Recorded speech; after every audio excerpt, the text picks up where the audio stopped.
Next episode, OPOstories from the NBA. My today guest is NBA All-Star from the 80s, Jeff Ruland. Hello, Jeff. Nice to meet you. Pleasure. Thanks for having me. Usually, when I start interview, I start with the journey to the really beginning of the Okay, basketball. well, I'll answer all your questions. Where are you now? Where are you? Where do you live? In Poland, North Poland. You're in Poland. Okay, one of Yeah, the few places that I haven't been. I've been just about every place else. Maybe one day. you Maybe should. one day. It's a really nice country with a lot of Yeah, culture and history. my high school girlfriend was Polish. Ah, okay. She was So a I great get it girl. sooner than later. Great girl. I didn't do the right thing by her. Anyway, all right. Shoot. Let's do it. So let's start, as I said, with the beginning. When you grew up in the 60s, it was the Boston Celtic hegemony. So I just wonder if Oh, I... easy now. I was born in '58, so I didn't get interested in basketball until probably '69. I grew up watching the Knicks, and then obviously the ABA came into existence, and the Nets played about 15 or 20 minutes from where I grew up. Uh-huh. So we used to go there and sneak in and watch Dr. J and David Thompson and George Gervin and all those guys, man. Matter of fact, they just ordered an official NBA basketball. I'm excited to get that and actually go shoot a little bit. Uh-huh. So when you, in 1980, in NBA draft, Warriors selected you in the second round with the 25th pick. Yeah, that was bullshit. I signed with an agent. I lost my last year of eligibility. I interviewed some agents. I interviewed Donald. I forgot Donald IMG. I did David Falk. I settled on Larry Fleischer, who was in charge of the Players Association at the time. And Larry said, if you stayed in school, Jeff, you'd be a top 5 pick. But I said, well, obviously, I didn't stay in school, Larry. I'm coming out. He said, well, you still be picking the 11th and the 15th pick. And I was like, oh, that's great. Well, when I left school, there were some issues about Valvano. There was allegations of, you know, we were investigated by the NCAA, by the FBI. And on draft day, I wound up being the second pick in the second round. So I was not real happy about that. So obviously, I got traded almost immediately to the Bullets. Mhm. And I was very confident in my ability, but let's be honest, they had Wes Unseld was in his last year, and they would trade Alvin Hayes after that year. So I wasn't going to play a lot. So I went option out, and spent the year and played for Football Club Barcelona. Mhm. So I guess that So was the best offer yeah, on the desk. we lost in the European Cup. We got cheated in Rome, but yeah, and then obviously I learned a lot of basketball growing up on Long Island from I had a great high school coach, and I went to 5-star basketball camp every summer for 3 or 4 weeks every summer, and learned a lot of fun. You know, guys were teaching me the jab step with Rick Pitino, Mike Fratello. So you know, I learned a lot then, and then I played for Jim Valvano, which is a great motivational coach. But I think I taught him more hoops than he taught me. Uh-huh. So how can you how it was for you from experience from the NCAA to play in the Europe? How different it was this basketball was? Well, number one, you look back now, yeah, other than my freshman year, I didn't enjoy college because I always had 4 or 5 guys on me.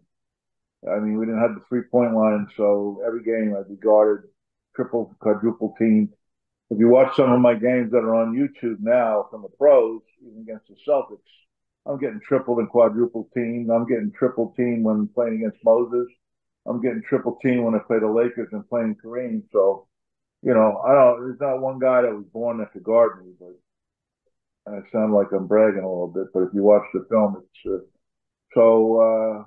You know, if I had to do it all over again, I probably would have left earlier because it wasn't enjoyable. But then I get to the pros, and it's the same thing. You know, double, triple team. It takes the fun out of the game a little bit. But it is what it was. What it was. So Great game. So what was there also something what surprised you when you start to play in the NBA besides this triple quadruple? Well, the difference between college, actually, I thought it would be more physical in Europe, but I didn't like the lane, and the refereeing was very, very spotty. You know, I thought it'd be physical, which was right up my alley, but it wasn't. And then when I got to the NBA, I mean, you know, guards would pass the ball and go down the middle, and we would hit them. They wouldn't come in there anymore. It was just, you know, back then. I think I hit Robert Parrish once with an elbow and got a tooth mark in my elbow, but he wore a mouthpiece. So there was only two referees back then. So there was a lot of that LeBron James getting fouled and no call. Just in front of the other referee, but you know there are miracles in the basketball. The guy underneath it was the guy on the side. The guy that he showed the camera to, the Afro-American gentleman, that was his call. He missed that. The other guy couldn't see from underneath the basket. It was the guy on the sideline should have made that call. That was horrible.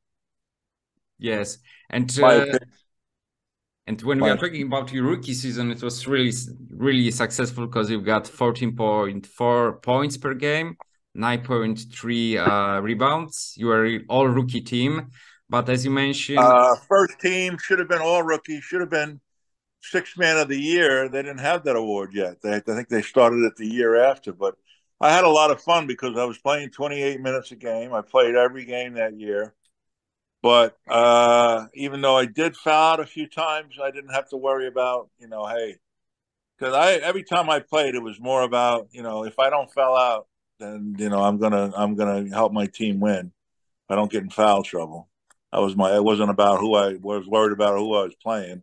Obviously, I have great respect for, you know, Moses and Robert Parrish and McHale and Larry and you know, a couple other guys, but you know, I was more worried about, you know, fouling out. mm-hmm. So you also played in the team with Rick Mahorn. You just were spoke to called Rick. Beef Brothers. Yeah, that's and my who man. created this nickname? We actually met in college. We both tried out for the World University Games. I went on to win a gold medal with Kevin McHale and some other guys, and Rick got cut. So I remind him that often. And also, when I check the YouTube videos, it was really nice to see the double screens. Huh? To see the double screens. Manute was a rookie. His rookie year was with us. We had a blast. He was a great guy. He had a great sense of humor, man. I got a couple stories, but I'm not allowed to tell them. Well, I think that maybe gotta save that for my book. Okay. If not couple stories, one of your favorite stories from the time when you're playing in the Bullets? Some funny story? Yeah, but I can't. It's, you know, it's kind of X-rated. I can't. I don't want to do that to him. Sure. But he used to call me. We went to see the movie back in the day. Back then was Arnold Schwarzenegger. It was called Commando. So he used to always call me Commando. That was my nickname. Okay. Here's the story. I used to like to hang out with him because he was so tall that if we went to the mall or the movies or dinner or something, everybody would bother him because he was so tall. He'd leave me alone. So I love hanging out with him. Plus, he was a lot of fun anyway. But he would get annoyed sometimes. And, you know, he spoke three languages. He spoke Arabic, Sudanese, and English. But if he got tired of signing autographs, he would just pretend he couldn't speak English. And then if they insisted, he'd take the paper and just sign an X. And give it to him. So, yeah, we had a lot of good times, Manute. Never met a Heineken he didn't like. Mm-hmm.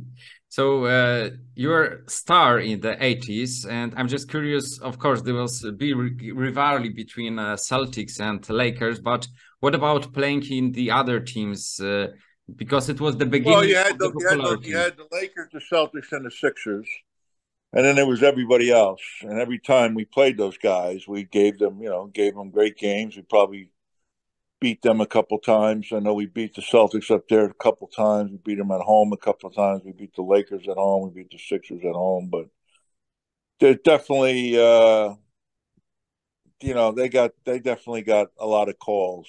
Those were the marquee teams, and no matter how, if you watch some of the old games, it's quite frightening. Some of the calls and the stuff that they got away with. Pretty, close to being cheating, to be honest with you, if you really watch it with an objective view. But it was still, it was just the greatest time, man. It was great. It's nothing, I grew up, I went to Iona because I wanted to play in Madison Square Garden, and then, it was nothing like playing in the Boston Garden, even though it was a shithole.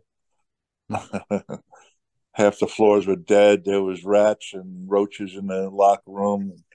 Red Auerbach used to turn the heat up to about 170 degrees, or leave the windows open and it'll be 20 degrees. He's always that little extra edge. A lot of respect for that, though. And which players were toughest to guard? You mentioned about Robert Parrish and his elbow. Yeah, Celtics, I could guard all those guys. Most I couldn't guard by myself was Kareem, and that was when he was. I played with him against him when he was, in his early to mid 30s. So I can't believe what he would have been like when he was younger. But I guarded Moses one-on-one, but Moses about the only guy I ever boxed out, and plus, the referees let him do whatever he wants. But I'd be hard pressed to find a game where someone kicked my ass. I always more than held my own. So there's a couple games on YouTube where the night before my first daughter was born, and I gave Moses 37. So that's a game I like to remember. So I guess that this game was on the list of the top moments in your NBA career. What about the All-Star games? Was it the cherry on the cake or just a game? Yeah, I thought I should have made it the year before, and then when I got to play in Denver, I wasn't happy, and that's why I tried to destroy Boston every time Casey Jones only played me 12 minutes. I thought I helped turn the game around. I thought I should have played more, and the second time was the famous Michael Jordan freeze game. I had a shoulder injury. I was selected, but I had to sit out.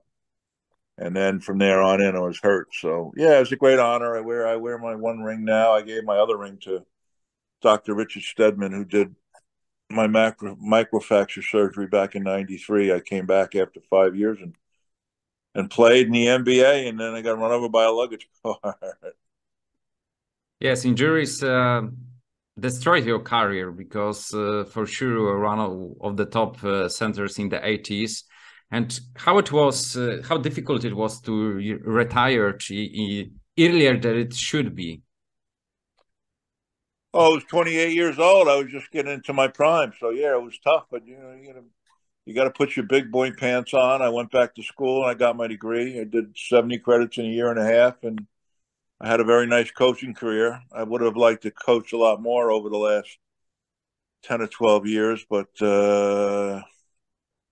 I've got some stigmas behind me here. I didn't end well at my alma mater, and my significant other, she's Afro-American, and it's been difficult. It's just miscoaching, but I'm basically blackballed. So I'm a grandfather now, and that's working out, and hope to play some golf here if it ever warms up. Going to Arizona in a couple of weeks, but all in all, good. I like watching the NBA. Wish they'd play a little bit more defense, but it's fun to watch. So, who is your favorite team now? I don't have a favorite team. Just basketball. No. I just I enjoy teams that play together, like the Celtics and the Warriors. I love big fan of LeBron, what he's doing at his age, but some great players out there. Embiid, Giannis is spectacular, and Jokic, a big fan of his, and go down the list, man. There's a lot of good players. It's a lot of fun. More of a playoff basketball. We get a little bit tighter defense in the playoffs. And also, we've got the chance to play with Charles Barkley.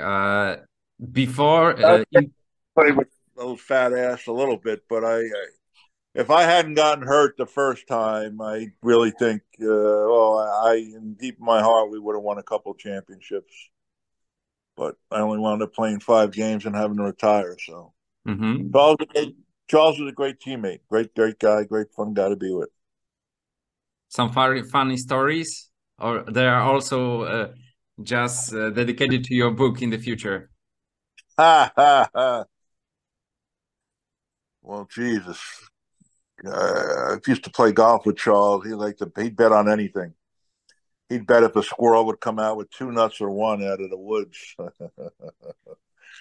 But yeah, Charles is one of a kind. I mean, people don't give him his due. Charles was only 6'4", and he's one of the greatest power forwards of all time. And I remember one time he went in the weight room at St. Joe's and he couldn't even bench press 145 pounds. But he had those tremendous legs. That's where he got all his power from. Mm-hmm. One of your nicknames is McFilty. Was it before or after, or just? That's Mahorn. I'm McNasty. We need to straighten that out. That was given up to us by the great Johnny Most. I can tell you that story one more time. Where I grew up in Long Island, you could get, if you sat in your car radio, you could get the Boston games. So it was my rookie year, and after my rookie year, I bought my mom one of the first satellite dishes. It was almost as big as the house. But the first year she had it wasn't on TV.